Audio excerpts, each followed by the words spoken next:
아멘. 할렐루야. 하나님은 살아서 역사하십니다. 살아서 역사하신 하나님이 오늘 저와 여러분을 불러주신 줄 믿습니다. 아멘. 행복의 시작은 예수 그리스도이십니다. 예수 안에 기쁨이 있고 예수 안에 즐거움이 있고 우리 안에 참 평안과 만족은 예수님 안에 있을 때 가능합니다. 아멘. 예수님 안에 있을 때 형통합니다. 우리 옆 사람에게 예수님 안에서 형통합니다. 예수님 안에서 잘 됩니다. 아멘. 예수님 안에 있을 때 우리 인생은 모든 것이 완전하게 풀리고 완전하게 회복되고 완전하게 치유되는 줄 믿습니다. 한 청년이 해병대에 들어갔습니다. 그런데 해병으로 근무하고 있음에도 이 청년은 수영을 못했습니다. 수영 못한 사람을 맥주병이라고 하잖아요. 그런 그를 향해 친구들이 놀려댑니다. 야, 넌 해병인데도 수영을 못하냐? 너 해병 맞냐? 그러자 그 해병이 신경질적으로 한마디 합니다. 그럼 공군은 다 날아다니냐? 공군은 다 날아다니냐? 해병이라고 해서 수영을 잘해야 하는 것은 아니죠. 그러나 자기가 군인이라는 것만은 잊으면 안 됩니다. 마찬가지로 내가 누구인가, 나는 어떤 사람인가 이것을 모르면 곤란합니다. 오늘 말씀을 통해 내가 누구인지, 내가 어떤 사람인지 정말 중요한 이것을 다시 한번 깨닫고 알게 되는 큰 은혜가 있기를 축복합니다.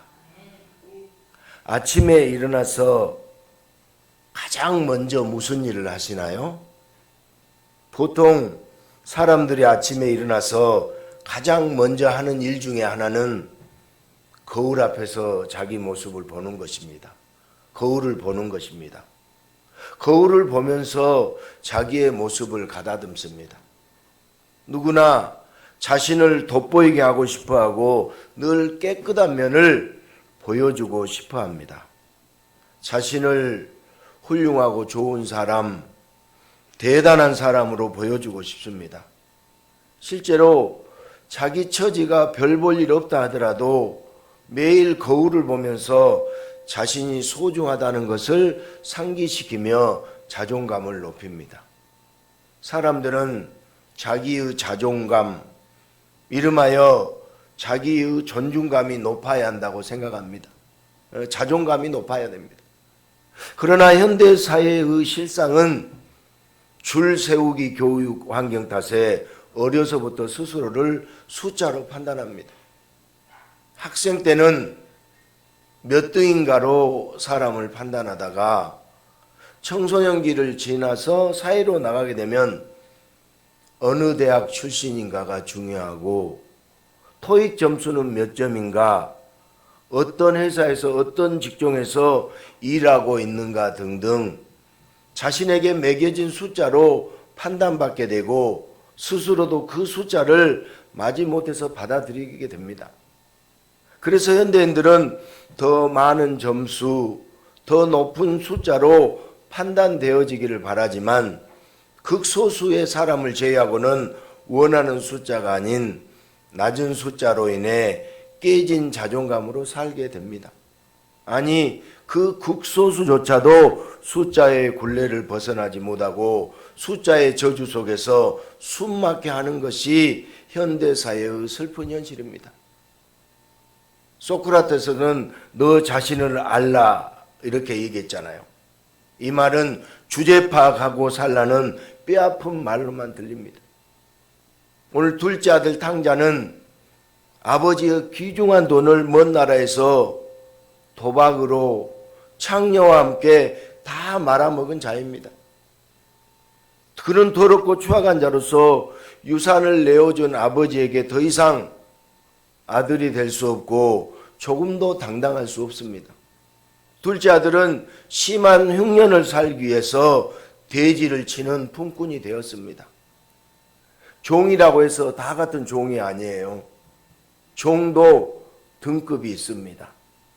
품꾼은 종 중에서도 가장 낮습니다. 쉽게 말해서 품꾼은 계약직이나 종신직이 아니라 언제라도 내보낼 수 있는 단순한 일용직입니다.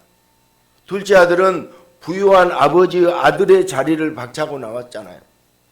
그리고 먼 나라에서 아버지가 땀 흘려 벌여놓은 돈을 아주 추악하게 사용하다가 순식간에 다 날려버렸습니다.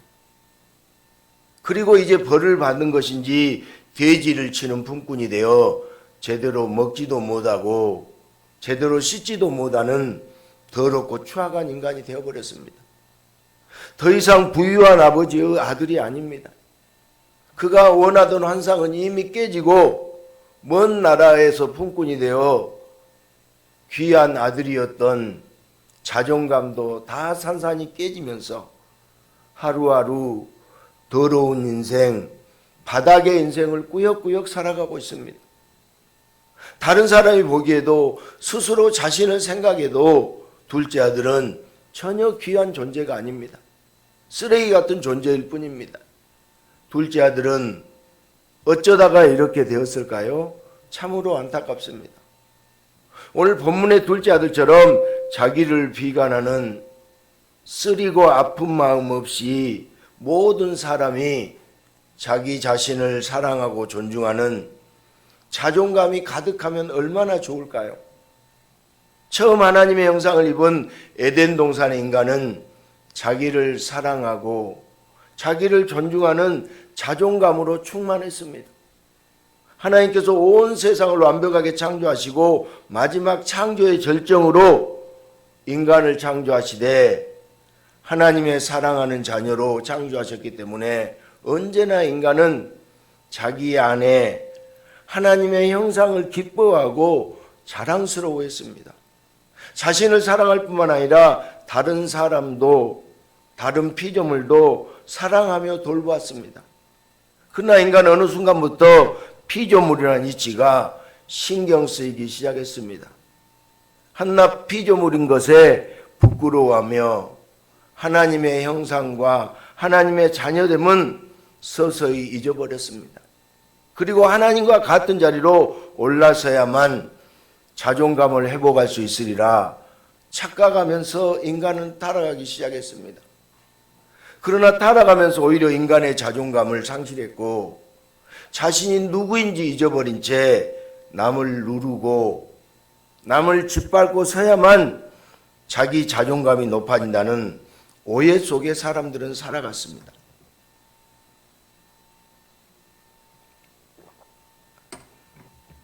갈수록 경쟁이 치열해지는 흉표관 세상이 되어갈수록 인간들의 자존감은 낮아지고 자살공화국이 되어가고 있습니다.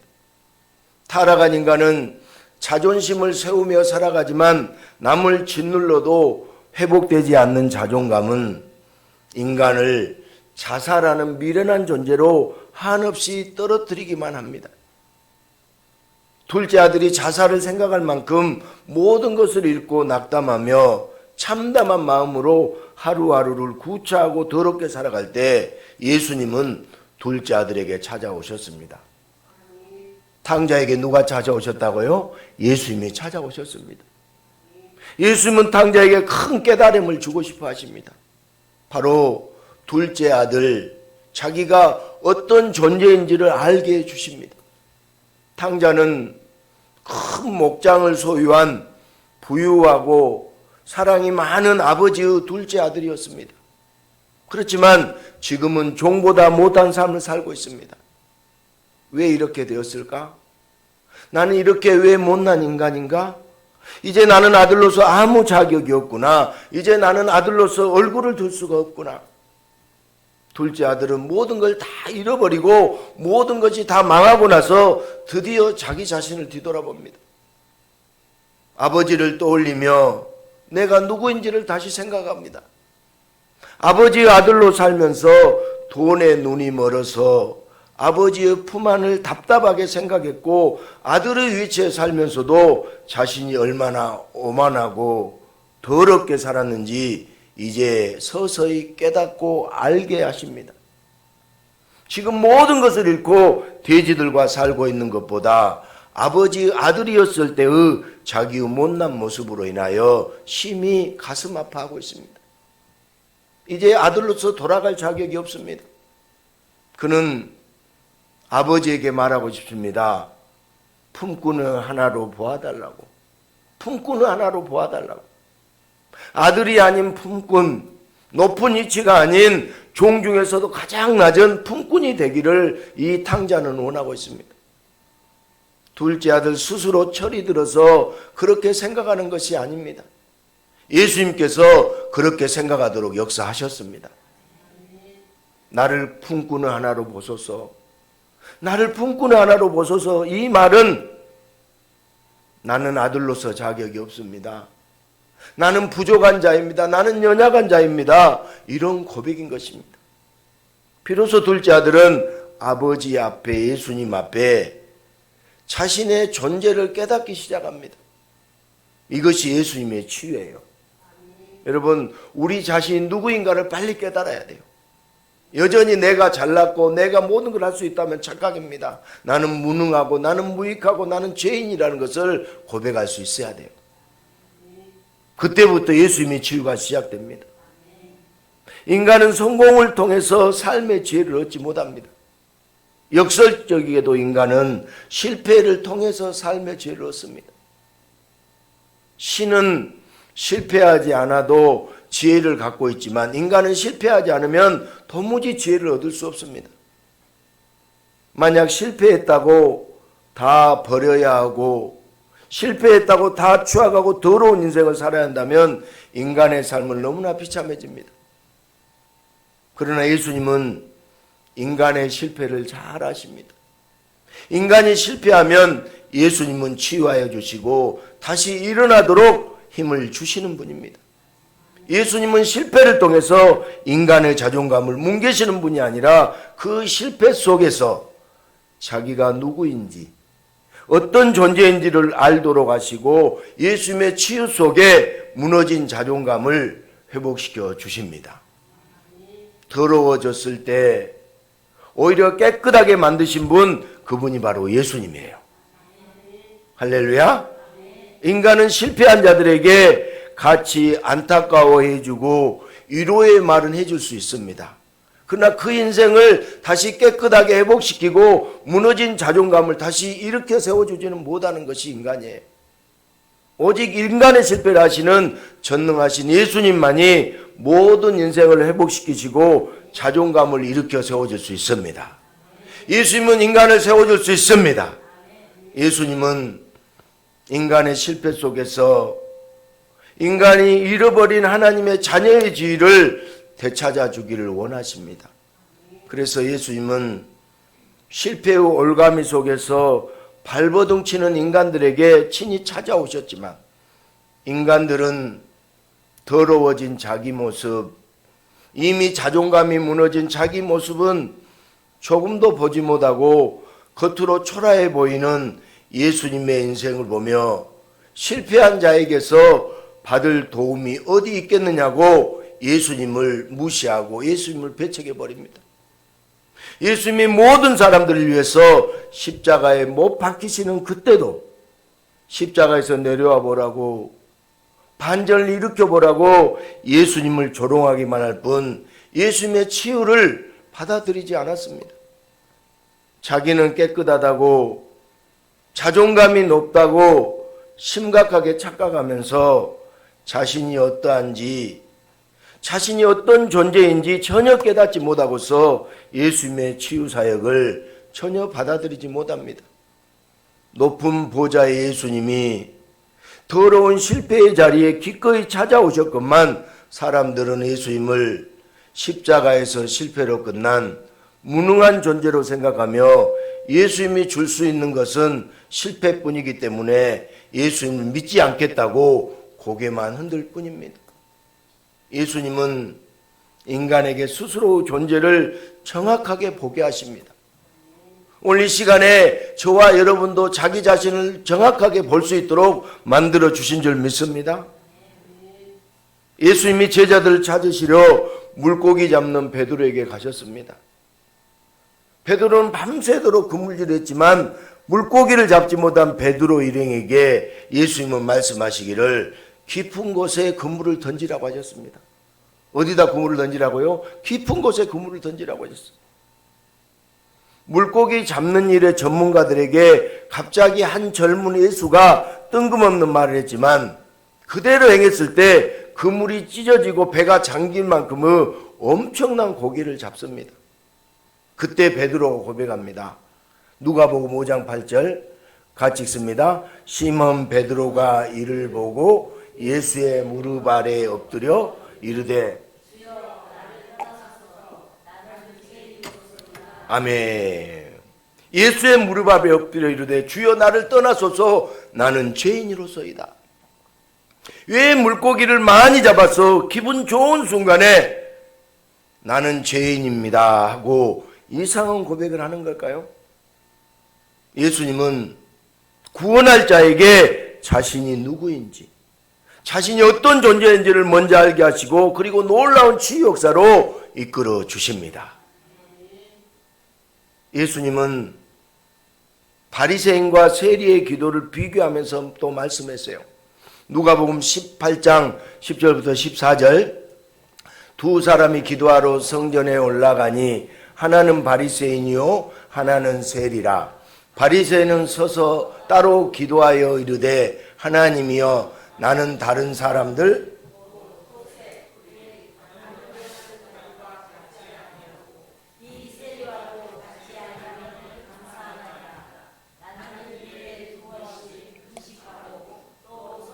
(11조를) 드리나이다 하고 세리는 멀리 서서 감히 눈을 들어 하늘을 쳐다보지도 못하고 다만 가슴을 치며 이르되 하나님이여 불쌍히 여기소서 나는 죄인이로소이다 하였느니라.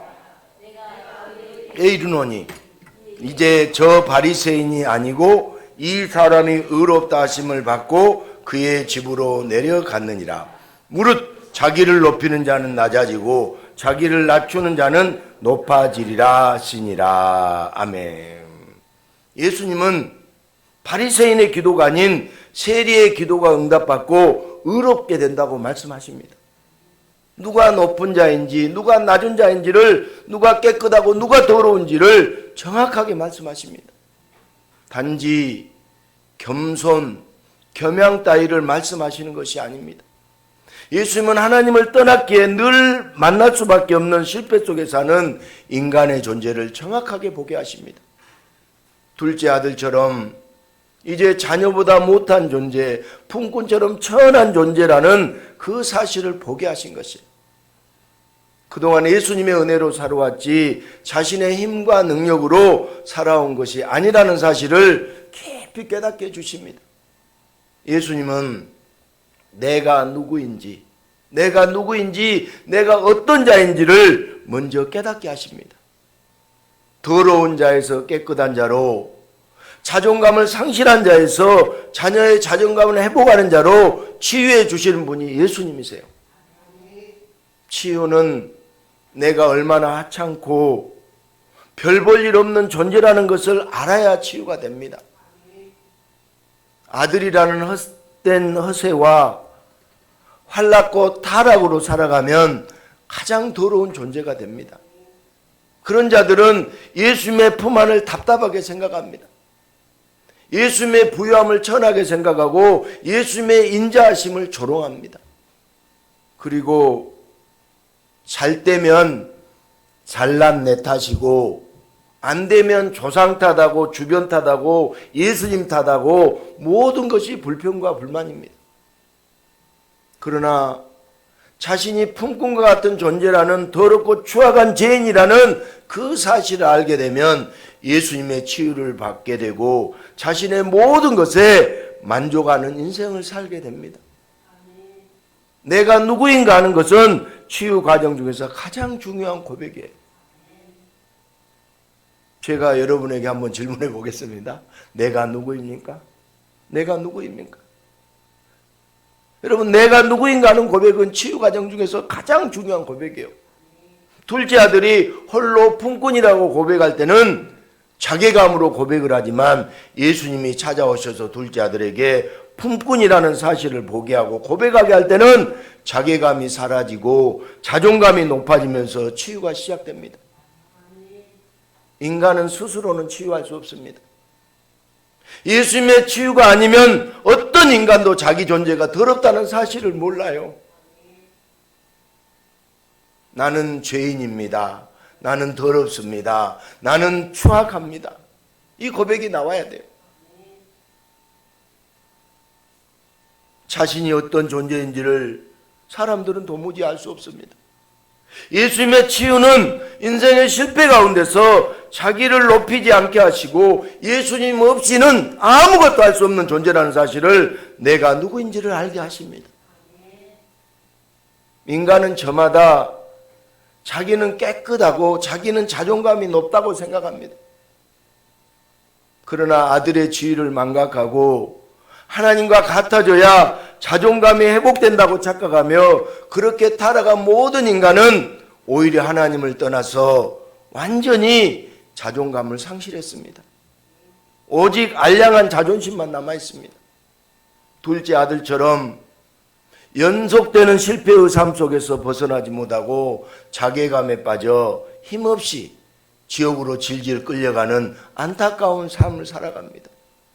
그러나 하나님 아버지는 죄로 더러워진 인간들을 그대로 놔두지 않으시고 예비하신 예수님을 우리에게 보내주셨습니다.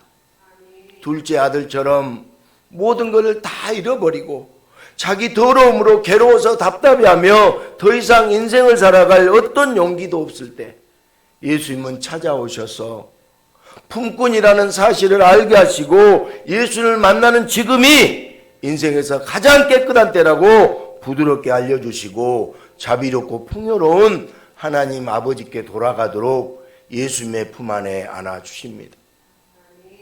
내가 누구인지를 아는 것은 예수님을 보내신 하나님 아버지의 축복이에요.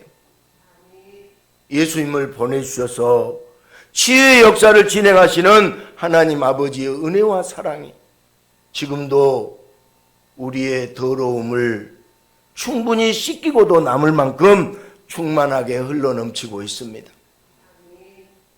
아버지의 아들로서 온갖 혜택과 은혜를 받았지만 그것을 답답한 것으로 미천한 것으로 알고 자기 인생을 주장하고 자기 삶을 마음껏 산다면 그는 더 이상 아들이 아닙니다. 탕자는 그런 마음으로 더러운 인생을 살았습니다. 그러나 실패가 찾아왔고 그는 이제야 자신이 얼마나 더럽고 얼마나 추악하며 보잘것없는 존재인 줄 알고 낮은 품꾼, 아주 가장 천한 품꾼 같은 존재라고 고백하기에 이르렀습니다. 그리고 탕자가 나는 품꾼입니다 라고 고백할 때 바로 그때 그는 가장 깨끗한 자가 된 것입니다. 예수님이 둘째 아들에게 과거와 내면을 보게 하시고 또한 아버지의 사랑과 부유함을 보게 하실 때 둘째 아들은 아들로서가 아니라 품꾼으로 살겠다고 고백합니다. 그리고 이런 고백으로 그는 아버지께 돌아갈 희망과 힘이 생깁니다. 자신이 누구인지 알지 못하면 아버지께 돌아갈 수 없습니다. 자신이 누구인지 알지 못하면 아버지께 돌아갈 수 없습니다. 내가 죄인 줄 알아야 예수님이 필요하잖아요. 내가 어떤 존재인지 모르면 부유한 집으로 돌아갈 수가 없어요. 자기 자존심만 세우면서 흉년 때문에 사업이 망했다고, 흉년 때문에 재수가 없어서 가진 돈이 다 날아갔다고 그렇게 생각하고 핑계를 대면 그는 부유하고 자비로운 아버지께 돌아갈 수가 없습니다. 모든 책임이 자신에게 있고 이제 자신은 품꾼처럼 낮고 천한 존재라고 고백하며 아버지의 아들로 있을 때가 얼마나 좋았는지 그것을 깨달았을 때 아버지에게 돌아갈 수 있습니다. 아버지를 떠날 때는 부잣집 아들이었고 돈도 많이 있었습니다. 자기 미래에 대한 꿈과 희망이 가득했습니다. 그러나 그때가 그의 인생에 가장 더럽고 가장 추악한 때였습니다. 하지만 예수님의 역사로 자기가 어떤 존재였는지 깨닫게 되었을 때 바로 그때 예수님 보시기에 가장 깨끗하고 가장 존귀한 존재가 되었습니다. 사람들은 아침에 일어나서 거울을 보면서 하루를 시작합니다. 깨끗하게 보이기 위해서, 자존감 높게 살기 위해서입니다. 그러나 단지 거울만 보아서는 안 됩니다. 예수님의 치유의 거울에 자기 자신을 비추어 보고 내가 누구인지, 내가 어떤 존재인지를 정확히 보아야 합니다. 여러분, 내가 누구인지 정확히 우리가 살펴봐야 돼요. 이 시대 사람들은 거울을 보면서 나는 할 수 있다 또는 나를 사랑하자 이렇게 말을 합니다. 자살이 급증하는 시대에 공익 광고 같은 데서는 자존감을 높이자고 말을 합니다. 그러나 나는 할 수 있다, 나는 할 수 있다 아무리 외쳐도 나를 나타내는 숫자 앞에 무력해질 수밖에 없습니다. 나를 사랑하자고 하지만 내가 받아오는 숫자들을 보면 스스로 미워할 수밖에 없습니다. 이제는 거울을 보고 스스로에게 말하는 것보다 예수님 앞에서 내가 누구인지, 내가 어떤 존재인지를 정확히 알아야 됩니다. 누구든지 나는 품꾼밖에 안 되는 보잘것없는 존재임을 고백할 수 있어야 됩니다. 따라서 해볼래요? 나는 보잘것없는 존재입니다. 우리는 나는 품꾼밖에 안 되는 보잘것없는 존재입니다라고 고백해야 돼요. 예수님 앞에 서지 않는 자는 아무리 좋은 숫자를 받아도, 아무리 큰 수의 돈이 있어도 더러운 인생을 사는 자이고, 예수님 앞에 서는 자가 아무리 나쁜 숫자를 받아도, 아무리 돈이 없어도 가장 깨끗한 인생이 되는 줄 믿습니다. 누구든지 세상의 거울을 보기보다 내가 누구인지 알게 해주시는 예수님 앞에 서서 자기의 모습을 보려고 한다면, 예수님이 찾아오셔서 영혼을 보게 해주시고 마음을 보게 해주실 때 이미 그의 인생과 삶 속에서 예수님의 치유가 시작됩니다. 그러나 예수님의 치유 없이는 자기가 누구인지도 모른 채 타락으로 부른 배를 쓰다듬으며 영원히 버림받을 수밖에 없습니다. 성도는 주의 자녀예요. 성도는 주님의 자녀입니다.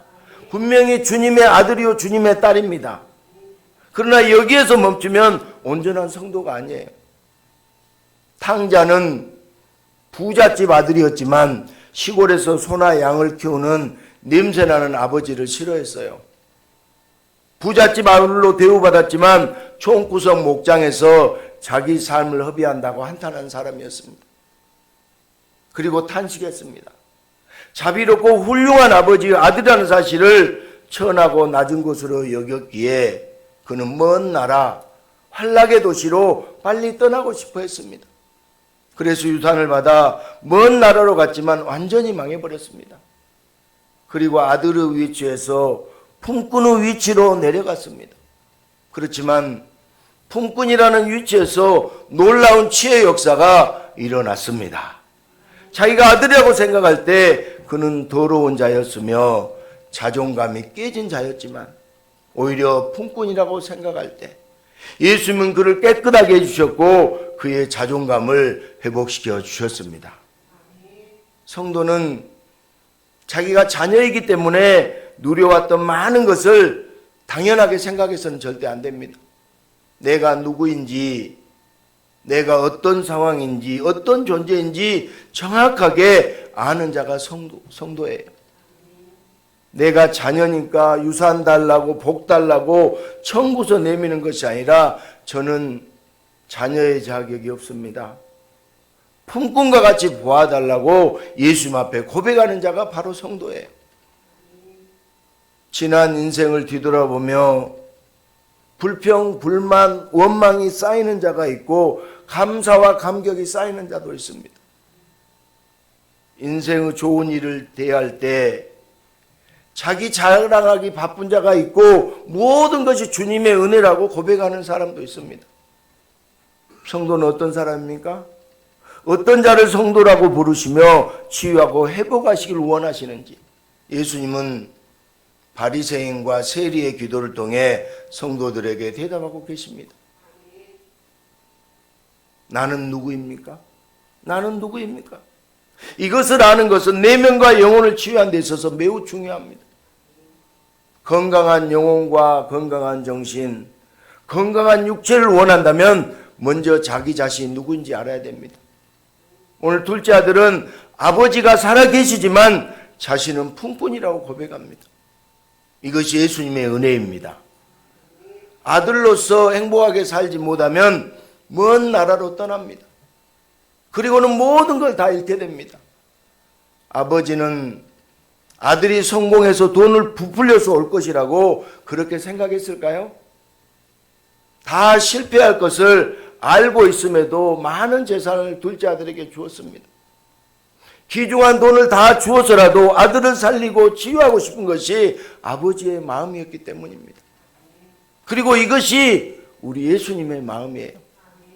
예수님은 더러운 둘째 아들과 같은 우리가 다시 예수님의 품으로 돌아올 수 있도록 깨끗하게 씻어주시는 분이에요. 우리 예수님의 품으로 달려와야 됩니다. 자식이 오물을 뒤집어 쓰고 울고 있을 때 부모라면 뛰어가서 그 더러운 오물을 직접 깨끗하게 씻어주듯이 예수님은 인간의 가장 더러운 것을 씻어주시는 분입니다. 깨끗하게 씻어주십니다. 예수님은 사랑하는 자를 항상 깨끗하게 해주고 싶어 하셔요. 그래서 먼저 자기가 더러운 자임을 깨닫게 해야 돼요. 우리는 깨끗한가요? 더러운가요? 저와 여러분은 깨끗해요? 더러워요? 우리는 늘 더럽다고 고백해야 돼요. 죄가 많다고 고백해야 됩니다. 그러면 주님이 더러운 것도 씻어주고 죄도 용서해 주십니다. 인간 스스로 깨끗하게 할 수 없고 인간 스스로 치유할 수 없습니다. 예수님만이 하실 수 있는 것, 그것이 바로 치유예요. 세상은 자존감으로 심리학적으로 정신 분석학적으로 멋있게 말합니다. 그러나 자존감은 내가 누구인지 정확하게 알 때 다시 회복됩니다. 내가 오만한 자녀일 때 회복되지 않고 내가 더러운 품꾼일 때 자존감은 회복돼요. 자괴감은 자기가 더러워서 미칠 지경일 때 드는 감정이지만 자존감은 자신이 더럽지만 예수님의 은혜로 깨끗해질 수 있을 때 드는 감정이 자존감입니다. 자신을 존경하는 자존감이 있어야 품꾼이라고 고백할 수 있고 그렇게 고백할 때 인생의 상처 위에 예수님의 치유가 이루어집니다. 자존감은 심리학적으로 정신분석학적으로 훈련을 통해서 생기지 않고 예수님의 치유로 자존감이 생깁니다. 소크라테스라는 철학자는 너 자신을 알라고 말했습니다. 나는 누구인가 하는 문제가 중요하다는 의미입니다. 그러나 철학자들은 지금까지도 그 답을 내지 못했습니다. 그저 비꼬아서 주제 파악이나 하라는 조롱으로 들립니다. 그러나 우리는 예수님 앞에서 내가 누구인지 알 수 있습니다. 예수님 앞에서 더러운 품꾼임을 고백할 때 주제 파악 따위로 낮아지는 것이 아니라 이 세상 창조주의 아들로 가장 깨끗해지고 가장 높아지는 예수님의 치유 역사가 반드시 일어납니다. 사랑하는 여러분, 우리는 오늘 이 예배를 통해서 내가 어떤 존재인지를 정확하게 깨달아야 합니다. 하나님의 자녀로서 자만과 높음을 자랑하지 말고 오히려 자신이 부족한 자라고 겸허하게 고백해야 됩니다. 바울처럼 늘 하찮은 존재로 주님 앞에 고백해야 됩니다. 죄인 중에 개수라고 고백해야 됩니다. 성경의 말씀처럼 늘 무익한 존재라고 우리는 고백해야 됩니다. 그리고 각자의 가정에서 먼저 자기를 낮추는 연습을 해봐야 됩니다. 가정에서 자신의 존재를 높이고 가족을 낮추면 그 가정은 날마다 깨집니다. 여러분, 축구 경기에서도 팀이 아닌 한 사람이 공을 독차지하면 어떻게 되겠습니까? 경기를 집니다. 서로를 자기보다 좋게 여기고 팀원에게 패스를 하고 찬스를 만들 수 있어야 완벽한 골을 넣을 수 있습니다. 스포츠나 가정이나 나를 희생해야 항상 이기는 팀이 됩니다. 자신을 낮추는 것은 자기 능력이 아니라 예수님의 치유 역사입니다. 예수님이 치유하지 않으면 인간은 자기를 높이지만 예수님이 치유하시면 가족을 높이고 다른 사람을 높이고 예수님을 높이는 깨끗한 존재가 됩니다. 사랑하는 여러분, 한 주간 동안 예수님의 치유 속에서 나는 낮추고 가족을 높여 보십시다. 그렇게 더 아름다운 가정에서 더 큰 미소를 지으면서 예수님의 치유를 경험하시기를 주님의 이름으로 축복합니다.